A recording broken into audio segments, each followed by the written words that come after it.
ఇదే జై శ్రీరామ్ నినాదంతో నాతో పాటు అనేక మంది నాయకులు కార్యకర్తలు అందరం కలిసి ఈ హిందూ సమాజం కోసం పనిచేస్తామన్నా. మీరే కుటుంబం అనుకున్నా, నేనైతే మీరైనా కనుక్కున్నా, మీ ఇంట్లో మీ పెద్ద కొడుకు లెక్క ఉన్నానా, మీకోసం పనిచేసినా, మీరందరూ బాగుండాలని కోరుకున్నా, మీరందరూ బాగుండాలని కోరుకున్నా. ఇలా మీకోసం ఆలోచించి, మీరే మీ మనిషి ఆలోచించి, మీ కుటుంబ వ్యక్తికి ఆలోచించి నా కొడుకుకు టైం ఇవ్వలేదన్నా, నా కొడుకుతో మాట్లాడలేదన్నా. ఇవాళ అదే నా కొడుకును ఒక క్రిమినల్ లెక్క సమాజంలో చూపెట్టే ప్రయత్నం చేస్తే ఒక తండ్రిగా ఎట్లా భరిస్తారో ఒక్కసారి ఆలోచించురన్నా. నా కొడుకు నేనేం తప్పు చేయలేనా, మేము ఫ్రెండ్స్ ఉన్నానా, మేము తప్పు చేయలే, కలిసి ఉన్నాం, ఇలా విడిపోయినాం, నేను ఏ తప్పు చేయలే, నిజాయితీగా బయటికి వస్తా అని చెప్పి ఇలా నా కొడుకు ఎప్పటికీ నేను సమర్థిస్తలేనన్నా. తప్పు ఎవరు చేస్తా కూడా నా కొడుకైనా సరే ఎవడైనా సరే చట్టం ముందు సమానులే. నా కొడుకు తప్పు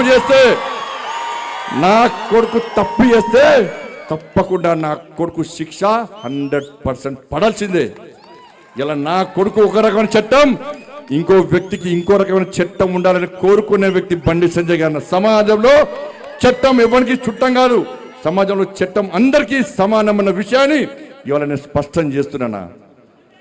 ఇవాళ నేనెట్లా వెళ్ళినో, నేను ఏ దారిలో వెళ్ళినో అదే దారిలో నా భార్య వస్తుందని ఇప్పుడు మీకు అందరూ తెలుసు అన్న. నేను మళ్ళీ ఈ నీళ్ళతో మళ్ళీ కంటెంట్ అంటారు, అదో బాధ. మళ్ళీ ఏమి నాకు కంటెంట్ కాదన్నది. ఇవాళ నేను ఎట్లా పోతున్నాను మీకు మామూలుగా తెలుసు. నేను ఏ దారిలో పోతున్నానో నా భార్య కూడా నా దారిలో వచ్చిందన్న. మీకు మా భార్య ఉద్యోగం చేస్తుంది బ్యాంకులో ఉద్యోగం చేస్తే నేను అడిగిన ఎందుకు లీవ్ పెట్టినామమ్మా అని అడిగిన. నేను బ్యాంకు పోతే నా బ్యాంకు కస్టమర్ కడుకోమన్న కార్యకర్తలు బ్యాంక్ వస్తారు అన్నది. ఏదో సమస్య కోసం వస్తారు. అన్న అక్క వదిన ఇవాళ సంజయకి చెప్పన్నా, ఏదో పని మీద చేస్తే బ్యాంకులు బాగా డిస్టర్బ్ అవుతుందని చెప్పి లాస్ట్కు లీవ్ పెట్టి ఇంట్లో కూర్చుంది అన్న. ఇలా కార్యకర్తలు అందరూ నాకంటే ఎక్కువ భార్య దగ్గరకు పోతారు.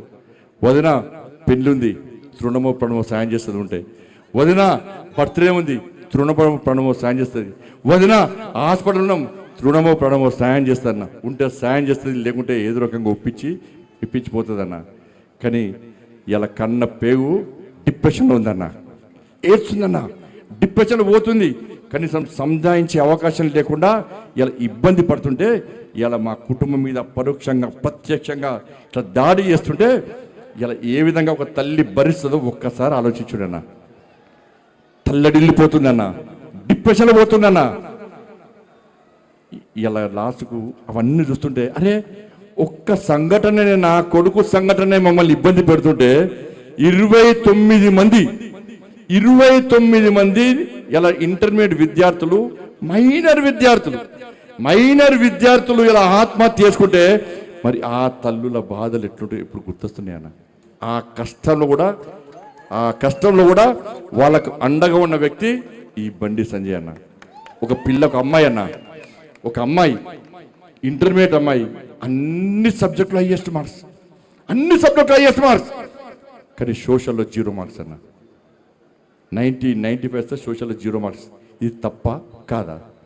ఆ అమ్మాయి కలెక్టర్ కావాలి, నేను ఐపీఎస్ కావాలని చెప్పి వాళ్ళ ఉన్న తల్లిదండ్రులు, పేద కుటుంబం, పొలం అమ్మి పుస్తలమ్మి అన్నమ్మి ఆ పిల్లను డాక్టర్ చేయాలి, ఐపీఎస్ చేయాలి, ఐఏఎస్ చేయాలంటే గత ప్రభుత్వం మూర్ఖత్వం వల్ల ఆ పిల్ల 0 మార్క్స్ వస్తే ఆత్మహత్య ప్రయత్నం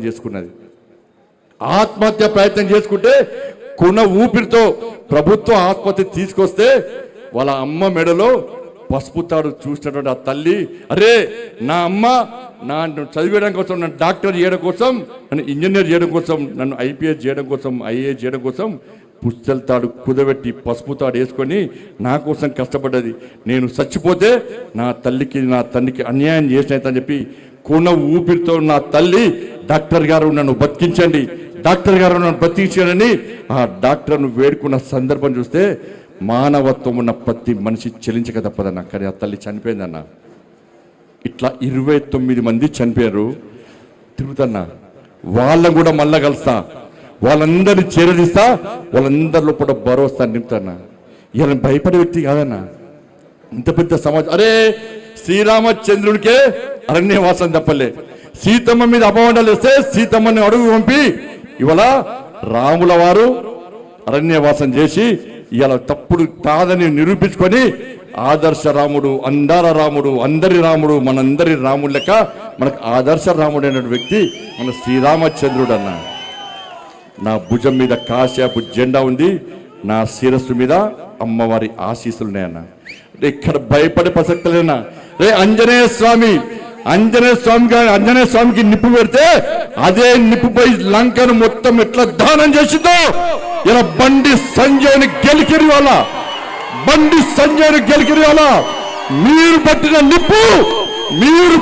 నిప్పు ఒక ఆంజనేయ స్వామిలాగా ఈ దళారుల వ్యవస్థను, ఈ అక్రమార్క వ్యవస్థను, ఈ కుటుంబ వ్యవస్థను, ఈ అవినీతి వ్యవస్థను పక్కా దగ్ధం చేస్తా, దహనం చేస్తా. ఇదే కాషాపు జెండా పడతా తెలంగాణ మొత్తం చుట్టుమిట్టి ఈ రోజు ఎవరైతే కుట్రలు చేస్తుండో, ఎవరైతే కుతంత్రాలు చేస్తుండో, ఎవరైతే నా కుటుంబాన్ని బజార్లో వరచుండో, ఎవరైతే నా కార్యకర్తల లోపల ఆవేదన రగిలించిండో, నా పార్టీని ఇబ్బంది పెట్టిండో, నా కార్యకర్తలను ఇబ్బంది పెట్టిండో, ఏ ఒక్క వ్యక్తిని కూడా విడిచిపెట్టే ప్రసక్తి లేదన్నా. తప్పకుండా అదే జోష్ తోని ఈరోజు హిందూ ఏకతా యాత్ర ఇంత ఘనంగా నిర్వహిస్తున్నామన్నా.